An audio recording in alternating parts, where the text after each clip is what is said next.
Last Night While You Were Sleeping, a great Beatles song. Also, Mark Davis, the 68-year-old older. Look, here's the thing I don't understand. I'm not really sure, and maybe we can start here. Maybe you two can explain the economics of making money as a pro football NFL owner of 1 of 32. I know the economics are set up like this. You've got your local and you've got your national revenue. The national revenue is shared, merchandising, licensing, TV deals, a lot of money there. And then you've got your local, and we talk about the Raiders, concessions in the new stadium, ticket sales, corporate sponsorship. It's different buckets. But what I'm confused by, although I'll give Mark Davis credit, and if you don't know, Josh McDaniels, 9-16, 1.5 years into his head coaching tenure there with the Raiders, was let go late last night. Mark Davis, his only income, Amal, is ownership, but he now owes Josh McDaniels for 4 years, and he's going to continue to pay off John Gruden the contract, because remember, all of these head coaching deals are guaranteed. So I guess we give the guy credit because he's putting his money where his mouth is. It's not going well. He moves on for McDaniels, and he's going to pay him a lot of money in the process. Hey, you're absolutely right. First of all, quick shout out to you. Thank you for saying the team total on Arizona yesterday, because if we had taken the Diamondbacks, we had no shot there. At least we survived with the team total over 4.5. But well, we got there late. My gosh, what an avalanche from the Rangers. Right. Oh, it was unbelievable. But, in terms of McDaniels, a couple things here. I think this is the best move for the Raiders organization. We were talking about it yesterday in terms of where does this team go. They look like they're in complete disarray. That looked like an organization and a football team that didn't want to be in Detroit, Michigan. It didn't look like they were going to be engaged the rest of the way. So I think this is a prudent move to change some things up here. It's not going to help the organization for this year, but you've got to make some desperate moves in terms of what you're going to put out there in 2024 going forward. And you mentioned it, the local revenue that comes in. Look, there's not a single NFL owner anybody should be crying for. I've actually always said we have the worst stadium deal in America here, actually the worst anywhere, at least in North America that I'm aware of. It's $750 million of public funds have gone to the Raiders for this stadium. If you want public financing, you should have to open your books up. Nobody wants to have the NFL open their books up because they're making so much money. No reason to shed a tear for Mark Davis today, but I think this is the best football move for the Raiders. And it was a little bit surprising to me that, and you said it best yesterday, maybe they should have moved on from Devontae Adams and Max Crosby, because you want to be able to get some pieces and you want to accumulate draft picks like we see some of the other teams like Washington doing right now. No, you're exactly right. I mean, it was the right move. And maybe, I don't know, Big Guy, if you do have the finances, what they owe McDaniels, what the Raiders will owe John Gruden moving forward.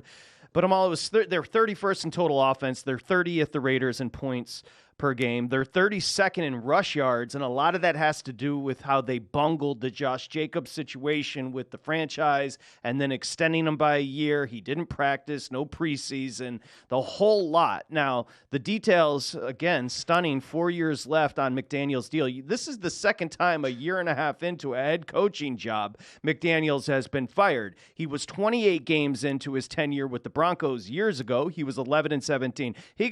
He was 25 games into his tenure with the Raiders, 9-16. He gone. So I think there's probably something to the idea that maybe there's personality conflicts along the way, because sometimes charm can keep you around for a little bit longer. Not in the case of Josh McDaniels. Antonio Pierce, the old Giant, is going to take over as the interim head coach. Also on his way out, Dave Ziegler, who came over from the Patriots. He was the general manager, and he's on his way out as well. We can get to a lot of the mismanagement, which I have highlighted here, but as we say hi to the big guy, Dustin Swedelson, do you know how much now Mark Davis, and kudos to him, do you know how much he owes McDaniels and now Gruden on the way? I'm seeing varying reports of two numbers consistently out there. So basically between 80 and 90 million combined for the two coaches who are no longer the head coaches. McDaniels got a 6-year deal for $60 million. Let's say he pays him out for this year because it's obviously 2 years in. And then he's got $40 million left. And then you mentioned it with that one. But, Patrick, here's the thing I don't understand in the NFL. Why would you give a head coach a 6-year deal who's not a Bill Belichick or someone of that caliber who's proven themselves? Because it's not like Josh McDaniels got to go out and say, hey, guys, I'm coming to recruit you. I'm going to be here in 4 years. It doesn't make sense to me. Why pay a guy for that many years? There would have been no difference. You think Josh McDaniels wouldn't have had a pen in his hand when he said, here, it's 4 years and $40 million? Yeah, no, you're 100% right. I guess he got infatuated, like a lot do, and we've talked ad nauseum about the Bill Belichick coaching tree and the lack of success. I think Mark Davis, who seems impressionable, got excited, titillated by what he was doing, McDaniels, and you mentioned it a million times. We're starting to see, without this Tom Brady guy, a lot of these people seem to have a little less success. McDaniels calling an offense, Bill Belichick running a team. Of course, we've seen it. But when you take a look, first off, you can't cry for McDaniels. Like you mentioned, he's got, $60 million coming to him. But a lot of mistakes. Look, I think they misread the concept of what the Raiders were when they got there. Remember, it was coming off the Bisaccia playoff run. Then they go ahead and trade their first 2 picks for Davante Adams, who was 29 years old at the time. Chandler Jones, Amal, they gave him a 3-year, $51 million deal at 32 years old. That hasn't worked out for myriad reasons. They extended Derek Carr and then got no compensation back for him when they decided they soured on him. They botched the Josh Jacobs deal with the franchise tag, then the extension. Now he's the worst back in football. Renfro, they gave a 2-year, $32 million deal. He hasn't had a catch all year. Darren Waller, they lost. They hired, again, a staff that was, I won't get into that. Anyway, that's where we are. Go ahead. And again, I could just keep going. Max Crosby, Colton Miller, Davante Adams, those guys are still on the roster. Those are the only dudes you could have recouped some equity for yesterday during the trade deadline. What are those guys doing on your roster? It's a good point. You got to start over. But, to me, McDaniels is one of the great scam jobs of all time. There's no question. It's George Santos level, fraudery. I can't believe this guy, one, got a second chance. But when you look at his record between Denver and the Raiders, which, by the way, doesn't go to year 3 in either. 2009 to 2010 with Denver, 22 to 23 with the Raiders, doesn't make it out of year 2. His combined record is 20-33. That's 37%. ATS, he's 24-29. This is one of the great scams in American sports history. Bernie Madoff said Josh McDaniels could work for me. Yeah. That's just the reality of it. He had 2 wins as a Raider head coach over teams with winning records. Yikes. I'll repeat that. 2 wins. And we didn't even mention Indianapolis. You guys realize it's not that he turned his back on the franchise. He hired a coaching staff. Yeah, he got to the point of hiring a staff. It gets overlooked. And then just said, I'm out. It gets overlooked because, remember, Belichick did the same thing with the Jets. Remember, he initially was going to go to the Jets, and they went to to the Patriots from there. But, you mentioned it, the Belichick coaching tree. You see some of the names. We talk about Kenneth Walker deserving some of that Mel Tucker money. Tom Brady should be getting money from about 20 coaches in the National Football League because most of these guys who've coached under Belichick can't coach, but Brady is the reason why they have jobs. It is unbelievable. By the way, I would have loved to have seen Josh McDaniels get fired and then today at Bellagio or Mandalay Bay just sitting there playing roulette, just betting on red only all day. He's like, hey, man, I got $40 million coming. I'm good. Again, you're right. And Max Crosby, we joked about how young he is. Yeah. He's under a wonderful deal. So you could have got a ton back because there's 3 years left on the deal. That's not expensive. You could have got a ton for him. Colton Miller, you get a first rounder for. Davante, you probably recoup one of the first rounders for a desperate team. We just saw the Bears give up a second rounder for a player that they don't even have rights over. What are the Raiders think? Again, what are the Raiders thinking? Well, they just fired their GM, so there's that part. There's a lot of dysfunctional professional sports franchises. I think they are very close, if not number one. When you look over the years, we're talking since 1989, 1, 2, 3, 4, 5, 6, 7, 8, 9, 10, 11, 12, 13, 14 full-time head coaches. That does include 2 or 3 interims in there, and none of these guys make it to their 5th year. But the bigger problem with this organization has been not just the coaching ineptitude. It's been the front office. It's been drafting. Tyree Wilson, first round so far, bust. You go back 2 years. Alex Leatherwood was a first-round pick at tackle from Alabama. He's not even on the roster anymore. Come on. We know what happened to Henry Ruggs. Cleveland Farrell, when he got the call from Mike Mayock, was like, I'm sorry, do you have the right phone number? Mark Davis makes the decision a year and a half in, 25 games in, and 9-16 for McDaniels. Amal said it during the break, though. If you're watching Monday night, where the Raiders got pummeled at the Lions, there was a lot of disinterest, listless vibes from the Raiders. It's not just Devontae Adams. You could tell there's just an overall just horrific vibe around the franchise. I think the only, as we welcome you back here, Sharp Money, I'm Patrick Meagher, Amal Shah, Dustin Swedelson. Boys, we've got a ton to do. So let's do this for another segment, then we'll get off of it.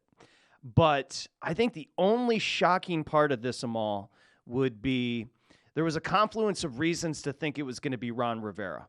The team's underachieved. The team just went into sell mode, and it's got a new ownership group.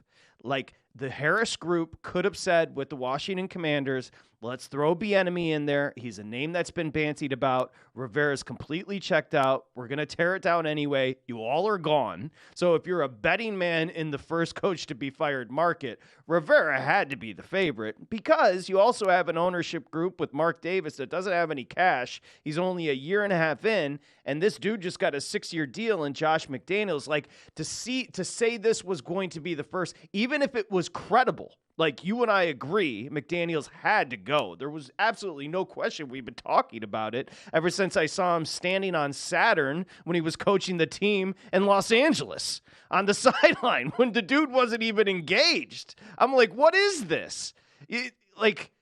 But if you were just looking at the market, I think Rivera would have been the first one to go, no? I would agree with you there. I think it comes as a surprise simply based on the number of years he had left on his contract. That's a big shock. And then on top of it, you mentioned it, Ron Rivera, new ownership group. I think with the Rivera situation, Patrick, I don't know if maybe they're just deciding, let's wait until the end of the year. We're going to make a move. Probably. But I like your suggestion. Hey, why not go with Bieniemy? If he works out as the head coach, you've got a seamless transition. You don't have to go through the whole rigmarole. You can just sit there and put him in place the next year and go forward from there.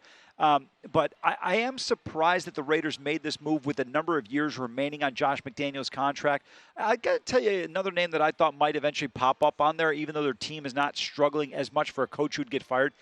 Dennis Allen in New Orleans. I don't know if anybody's underachieving with more and doing less than Dennis Allen. Bring him back to the Raiders. Yeah, that's great. That would be the most Raider hire of all time. Trade for Dennis Allen. The Raider hire that would happen right now because of economics is David Culley is the next head coach.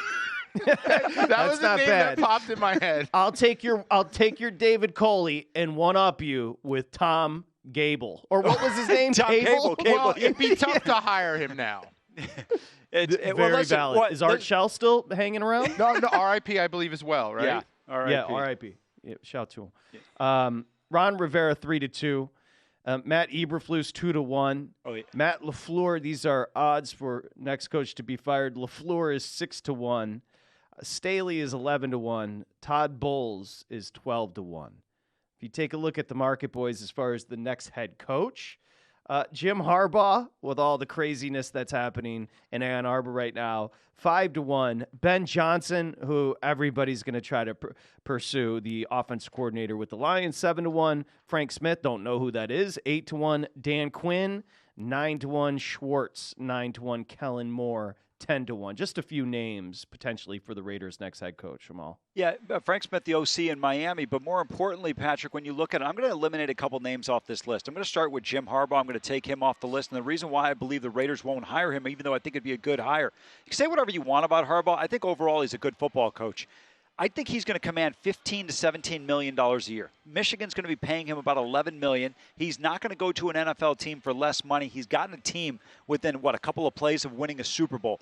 But to me, Ben Johnson makes the most sense. We've talked at length about him on this show. You have championed him quite a bit. Jared Goff is playing the best football of his career, arguably, and he's done a great job. And then I think Jim Schwartz is a guy that you can get for a decent price, but this team needs a defensive-minded coach in my estimation. That's where they've been so flawed for the last several years on the offensive side of the ball. They have some good, talented, skill position pieces, but I think when you look at it, Jim Schwartz, even though in essence he'd be recycled as a former head coach, I think he'd be a pretty good fit, and you won't have to pay him that $10 million. I still can't even figure out why they paid McDaniels that kind of money when he got fired so miserably in Denver. It's going to be an uphill battle for whoever comes in, the general manager and the head coach. They're going to have to tell Mark Davis, you're going to have to be patient, dude. Yeah. Because this thing needs to be imploded. we were already, with what Mayock and Gruden did, we were already standing on a house of cards. Your boy Rich Bisaccia took us on a 4-game heater to end the season, beating the Chargers to get into the postseason to get disrespected by the Bengals. That was all a house of cards. That was crystallized. So now here comes the next head coach. I know, Big Guy, you've got your list of the Dustin Swedelson, who should be atop the list for the Raiders coming up here. Yeah, I love Ben Johnson. I don't know if the Raiders are good enough to be in the Ben Johnson sweepstakes. I think he's going to have his pick of any job he wants, and I guess the Raiders could be in the mix simply because they will not be in the playoffs, so they can start looking at people right away. But I think he's going to be able to have a better job than this dysfunctional organization. I think they don't need a play caller. They need a leader of this organization. They need someone to calm the ship during this rough patch of waves. So here's my top 10 Raiders coach candidates. Hold on, one real quick. Amal, you want to jump in? Yeah, I just want to say, you know what? Dustin brings up a good point about Johnson. I would not want to take the Raiders job for one reason. I'm looking at young Justin Herbert, and I'm looking at 26-year-old Patrick Mahomes. I'm not saying you should be scared of competition, but you also have to be realistic with the roster and who you're going to get in as quarterback to compete with those guys. Ben Johnson is a math major from North Carolina. He's going to sit in front of that bowl cut at P.F. Chang's and say, I've got my pick of the rest of the league. Appreciate the conversation, Mark. I'm out, okay? Because you also flew me coach because you're paying other coaches. Southwest. That's an issue. I'm guessing Ben Johnson's smart enough to get the hell out of there. Jim Schwartz is Schwartz is fourth on your list. That would be a tremendous pick, and I can get into why in just a second. Go ahead, Mark. No, I was just going to ask Patrick, do you think he gets a direct flight from Detroit, from Metro out here, or is that a connection with Mark Davis? I think that goes through O'Hare when you're talking about Mark Davis with the hair. Okay, Big Guy, let's get to your list here. Right, look, the bottom, Dabo Sweeney, whatever. David Shaw has ties this organization. I know people are really down on David Shaw because of what he did at Stanford at the end. He did win for a while there, and he's a former Raider coach. Eric Bieniemy, if anyone knows how to stop Patrick Mahomes, maybe it's the guy who coached Patrick Mahomes. Ben Johnson's only 7 on the list, but I agree. He's going to be the hot name out there. Number 6, I think Raheem Morris, the DC with LA, might need another shot as a head coach in the league. He's been really solid for a really long time. Has stepped in a couple times. And then number 5, things are getting sour for Billy B over in New England. Let's bring him over here to the other side. Let him start from scratch with the Raiders, see how he does. Number 4, Jim Schwartz. Obviously, the defense. I agree with Maul. I think a defensive coach makes a lot of sense, especially in this division. Number 3 is Harbaugh. And the reason Harbaugh isn't number 1 for me is because I don't think this organization needs all the hoopla around another big splashy hire and a big name. And again, as Amal pointed out, is going to make a lot of money. They did that the last 2 times with Gruden and with McDaniels, and it hasn't worked. Number 2, Rich Bisaccia. They won under him. They loved him. They played hard for him. This team needs an inspirational guy. They need a leader. And you could probably get him on a discount while you're paying those other two $90 million to not be your head coach. And then number 1, I don't get how this guy isn't the number 1 option. What he's done with the Dallas Cowboys defense has been remarkable since he got there. Complete turnaround. They have been a dominant force in the NFC. Also, I think his demeanor, he is a leader. He is quiet. He is professional. He won't give you bad attention to your organization. Dan Quinn won more than 10 games twice with the freaking Atlanta Falcons, went to a Super Bowl, and almost beat Bill Belichick. Dan Quinn, number 1 candidate for this job to me. I don't think Dan Quinn's a bad choice. Jim Schwartz, Patrick, I think we've both talked about being high on him. I think some of the names you put on this list are very good, but I'm going to tell you, this is going to be a problem for the Raiders. I think they're going to go on the cheap on the next head coach. It's not going to be a proven person. It's going to be somebody they can get in there at a lower rate. That's why I think Harbaugh should be eliminated off this list. I could be dead wrong, but it just feels like they're not going to want to pay someone an 8-figure income to be the head coach. But also, I don't think they can do an up-and-comer. I think it needs someone who's going to stabilize things. I think they need a veteran, an older person. You can't just hire this young, flashy gun because the flash doesn't work.